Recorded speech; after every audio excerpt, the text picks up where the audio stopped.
Hey guys, tonight we slip quietly into a memory that tastes a little like cheap champagne and old resentments. The lights are soft, the music's mid-volume, and you're stepping alone through the double doors of a wedding you weren't even sure you'd attend. Your suit's just a bit too snug, the tie borrowed, the shoes freshly polished but secondhand. Your heart? Oh, it's hammering. Because everyone in that room just turned to look. There's that wave of hush that only family gatherings can master. You know it well. You've worn that hush like a second skin your whole life. Every cousin, every aunt, every polished-to-perfection sibling gives you that same glance, the one that says, "What's he doing here?" followed by the kind of polite smirk, usually reserved for pity and bad punchlines. You push forward, steady, even as laughter bubbles up behind you. Someone near the bar mutters something, probably about the fact you came alone. And yeah, you heard it. Of course you did, but you keep walking. So before you get comfortable, take a moment to like the video and subscribe, but only if you genuinely enjoy what I do here. Drop your location and local time in the comments. I'm always curious who's drifting off with us across time zones. Now, dim the lights. Maybe turn on a fan for that soft background hum, and let's ease into tonight's journey together. The wedding planner greets you, confused but polite. "You're with the family?" she asks. You nod. That part's technically true. You are with them, just not one of them. Historians still argue whether the first true social snub was at Cleopatra's banquet or Marie Antoinette's masked ball. Either way, both would have understood exactly how you're feeling right now. And for a strange historical twist, did you know in ancient Rome, crashing a wedding feast could land you a night in jail or a permanent seat at the table, depending on your toga game? You could have used that loophole right about now. You make your way to the farthest table, the one reserved for afterthoughts and reluctant invites. It's practically in another zip code from the head table, where your family is already posing for photos like they're auditioning for a royal portrait. No one gestures you over. No one waves. They've all conveniently forgotten the existence of the kid who used to mow their lawns for free just to be included. The table's centerpiece is wilted, like it sensed the energy of its guests and gave up halfway. You sit down, straightening your back, trying to look like someone who belongs, but even the chair seems surprised you showed up. You remember weddings from history class, how in medieval England, peasants were sometimes required to throw lavish celebrations they couldn't afford, just to keep up appearances. That's how this feels. You're not here to be part of the love story. You're set dressing in their fantasy of a perfect event. Someone brings champagne to the table, but not for you. Just one glass, placed in front of the seat beside yours, and you're left sipping water like a background extra who forgot his line. And then it happens. The doors swing open again. But this time, everyone really stares. He walks in, not with a swagger, but with that calm, expensive stillness that only comes from never needing to prove anything. His shoes probably cost more than your car. Tailored suit, silver cufflinks, and the kind of smile that says he owns at least one island. Every head turns, including your family's. Historians still argue whether wealth alone commands respect, or if it's the illusion of power that does it. Ancient Persian courts believed a person's aura could be trained, something you can't help but see unfolding right now. Also, quick trivia, the man who invented cufflinks? A 17th century Frenchman whose actual name was Théophile Cuff. Try not to think about that while your cousin adjusts his knockoff Rolex. You notice the shift immediately, like someone flipped the social gravity switch. Your family, who barely spared you a nod, suddenly levitates with enthusiasm. They rush toward him, their movements rehearsed in the mirror 100 times. Kisses on cheeks, hands extended too eagerly, laughs that sound suspiciously performative.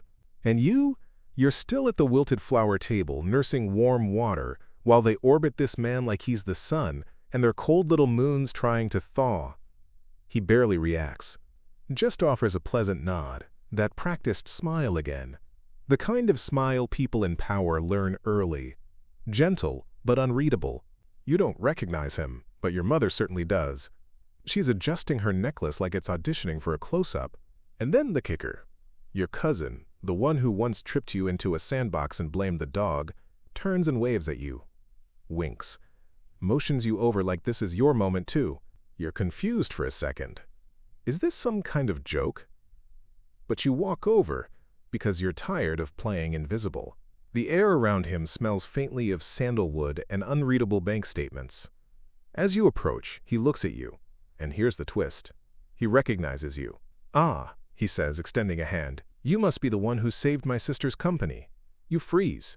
Everyone else freezes harder. Now this would be a good moment to remind you that in 1912, the Titanic had lifeboats for only about half its passengers.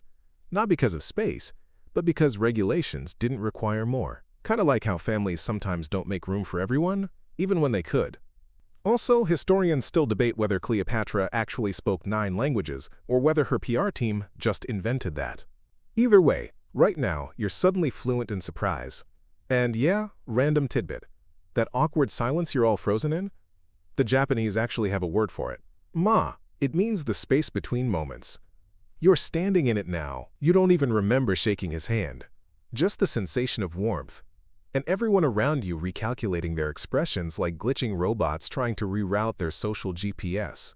Your uncle, the one who once said you'd never amount to much, is now suddenly trying to steer the conversation toward shared hobbies. Yours and the billionaire's, not his. You glance at your mother. Her smile is tight, like it's trying to hold itself together with dental floss and denial. The billionaire, let's call him Mr. Linwood, starts chatting with you casually. Not about weather, not about weddings, but about the presentation you gave at that mid-level startup mixer 8 months ago, the one no one in your family cared about, the one you poured your insomnia into. You had this slide about scalable empathy, he says, as if discussing the merits of an Earl Grey blend. Struck me as unusually thoughtful. You blink. That line barely made it past your spell checker, let alone your self-doubt. Now here's where it gets wild.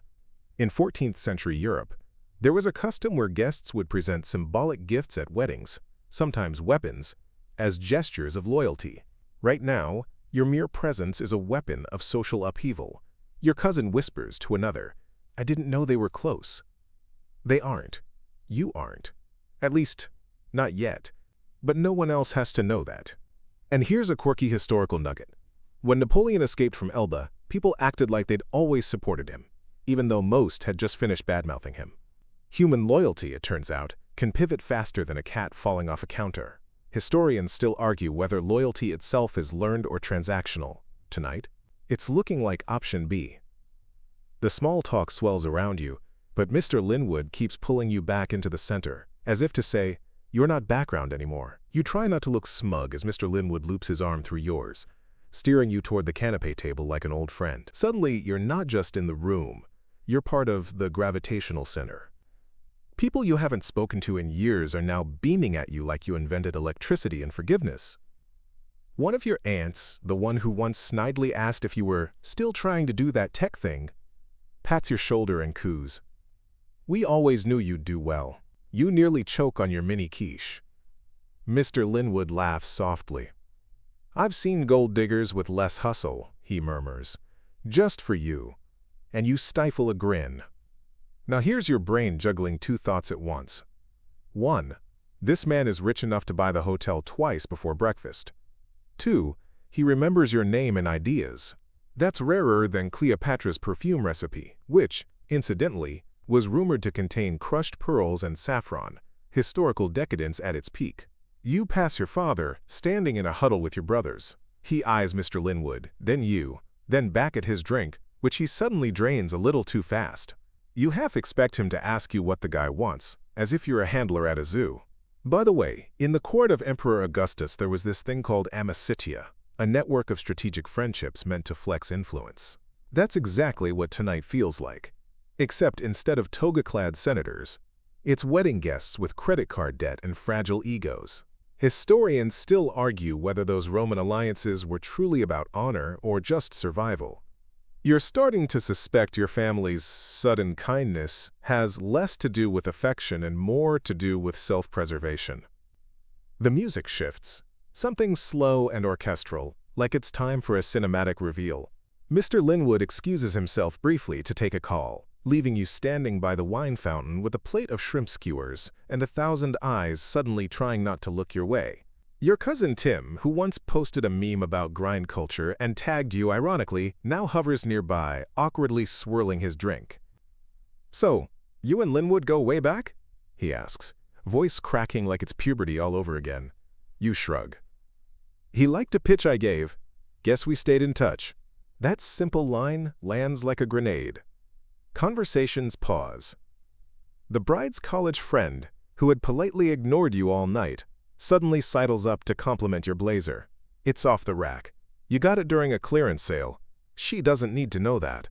Meanwhile, your stepmother, a woman whose hugs are colder than Viking winters, is now floating toward you with a smile that could curdle milk. She's holding a tray of petit fours, offering them like a peace treaty.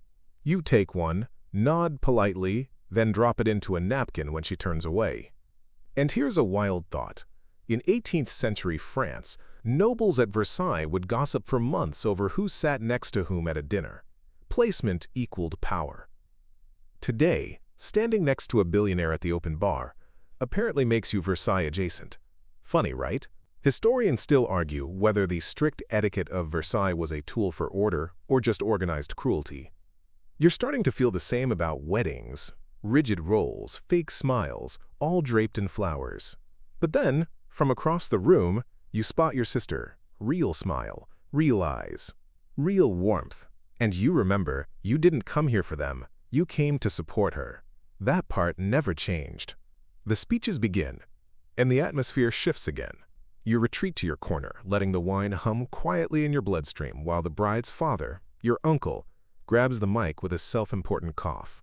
He starts with a joke about how weddings cost a fortune, glances toward your table, and everyone laughs a little too loudly. Subtle. He drones on about family legacy, love, and the importance of unity, all while conveniently omitting half the guests and most of the awkward truths. You clap politely. It's a performance after all, and the man deserves a round of applause for playing his part so earnestly. But then the groom's best man takes the stage. And halfway through a story about the groom's startup days, he says, "And I've got to thank the guy who introduced them to their first investor. Where is he?" He scans the room and locks eyes with you. "There, my man. Quiet genius right there." Your wine freezes halfway to your lips. The room turns like it's choreographed. This isn't about flattery. It's about facts. Because 3 years ago, in a group chat nobody wanted to moderate, you floated a contact who changed everything for the couple's little dream app. You didn't even think twice about it. Suddenly, you're not just the loner who walked in without a +1. You're the catalyst, and the realization feels odd. Like being upgraded mid-flight when you've already unbuckled your seatbelt and resigned yourself to coach. Historians still argue whether Benjamin Franklin's understated diplomacy was more effective than John Adams' loud patriotism. You're seeing the case for subtlety now.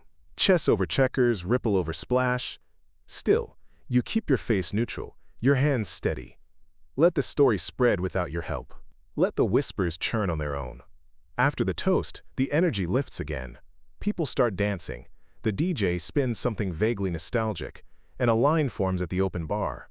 You meander outside for air, cooler air, preferably without the scent of overcooked salmon and pretense. That's when you see him, the billionaire, not just rich. You shouldn't be here rich. He's standing alone near the valet's circle, talking casually to the groom's sister about shipping lanes, of all things. His name is known in headlines.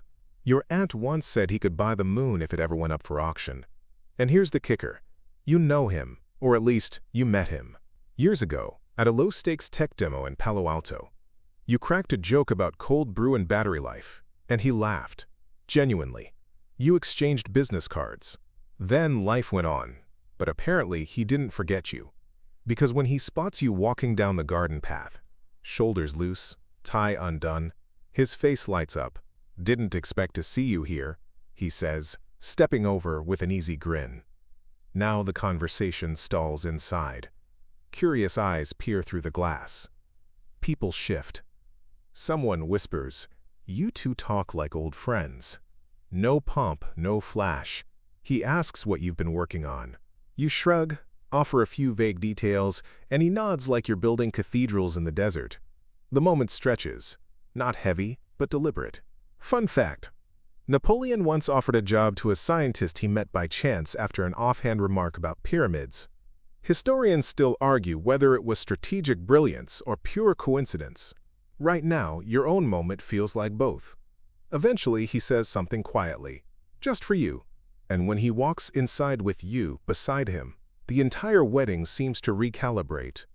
This time, you're not the one walking alone. The moment you step back inside, with the billionaire at your side, the temperature of the entire room shifts. It's like walking into a theater, just as the curtain rises and realizing the spotlight is somehow following you. Heads pivot. Conversations stutter. Your cousin nearly drops her champagne flute. The groom's face tries to smile but lands somewhere between panic and curiosity. The bride looks as if someone just rewrote her seating chart in Morse code. You almost want to laugh. The billionaire doesn't flaunt a thing. No entourage, no fanfare, just effortless presence. And when he casually wraps an arm around your shoulder and says to the bride's father, "You didn't tell me he would be here," jaws drop. You could hear a boutonniere wilt. You catch snippets.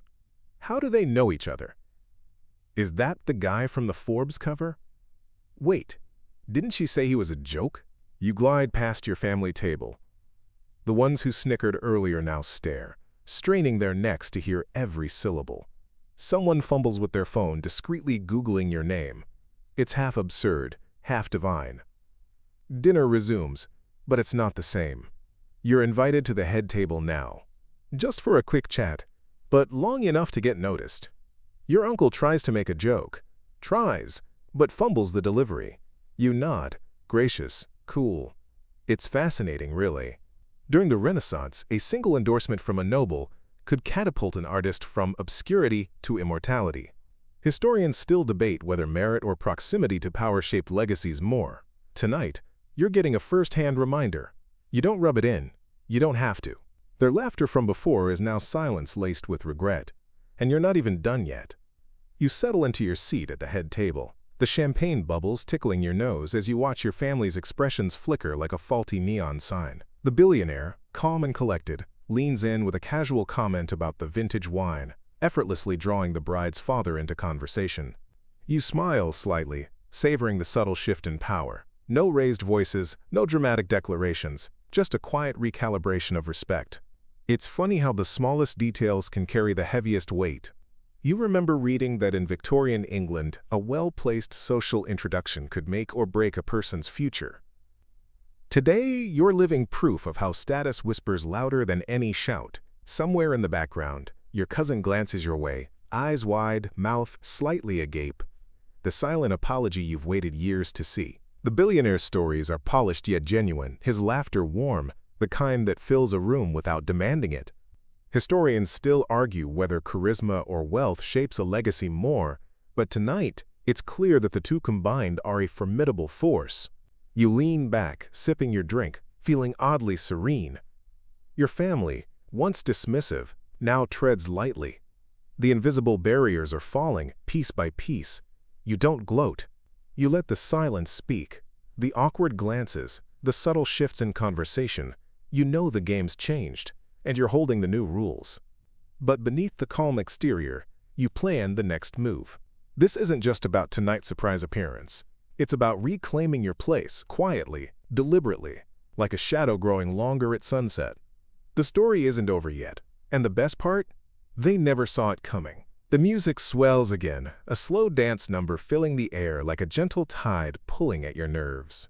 You watch the bride glide across the floor with the billionaire, their steps in perfect harmony, a picture of grace and fortune wrapped into one.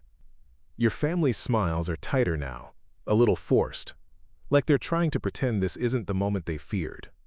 You remember the old tradition of the wedding waltz, a dance that's been around since the late 18th century, symbolizing unity and new beginnings. Funny how some customs stick around, even as everything else changes. But you notice the subtle glances, the quick exchanges behind cupped hands, the way the attention has shifted. Historians still argue whether these rituals hold meaning or are just elaborate performances.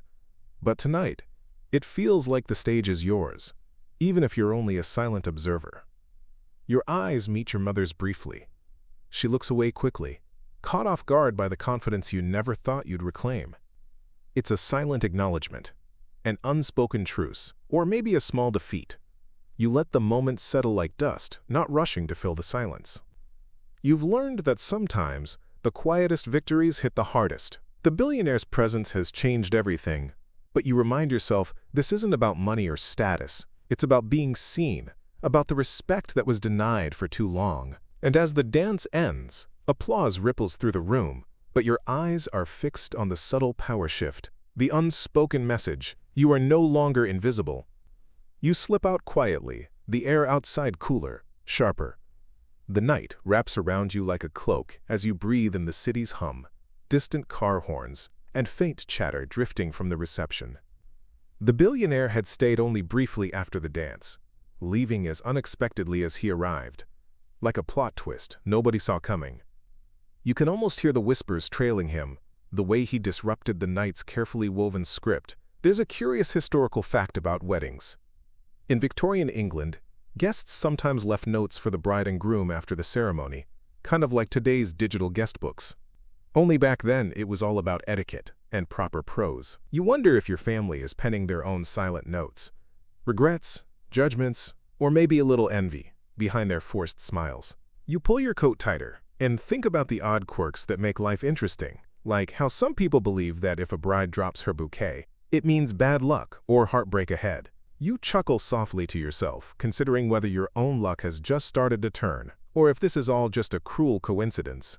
Historians still argue whether these superstitions ever actually affected the outcomes of marriages or were simply stories passed down to give meaning to random events.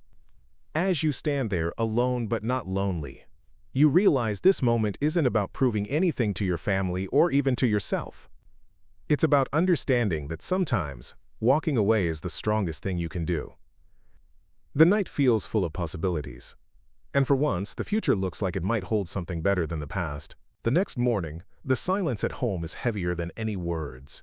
Your family avoids your eyes, the tension hanging like an unspoken secret in the air. They're nursing bruised egos and wounded pride, but you feel strangely light, as if shedding a heavy coat you didn't realize you'd been wearing for years. The billionaire's brief presence at the wedding was a lightning bolt, unexpected, electrifying, and a reminder that life can take wild turns even when you least expect it. It's interesting how weddings have evolved through time. In medieval Europe, they were less about romance and more about alliances. Family, power, land, love was sometimes an afterthought, if it appeared at all. You think about how your own story feels like a modern twist on this ancient dance of relationships and expectations. You wonder if your family views you as just another piece in their puzzle, rather than the person you've become. On a lighter note, did you know some cultures celebrate the bride and groom with water fights or messy food fights? Historians still argue whether these messy traditions originated as fertility rites or simply as celebrations of joy and chaos. You smile, imagining how different your wedding day would have been if someone had thrown tomatoes at your family instead of polite glances and quiet judgments. You take a deep breath, savoring the quiet calm.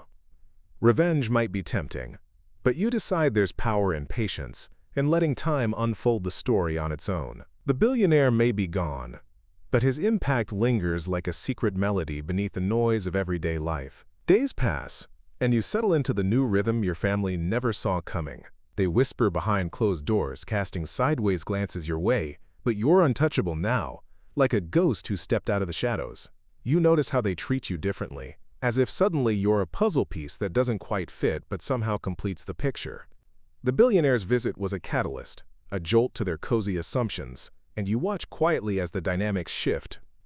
History shows us that family power plays are as old as civilization itself. The Roman patricians and plebeians constantly jockeyed for influence, with social upheaval lurking beneath every banquet. You think about how those ancient struggles mirror your own modern battles, just with less togas and more pointed silences. It's funny how little things change, really. Here's a quirky fact. Some scholars suggest that the tradition of throwing rice at weddings might have started as a way to bless the couple with fertility and prosperity, but others argue it was simply a way to clean up after the feast. Historians still debate these rituals, much like how your family debates your place in their story without ever speaking aloud.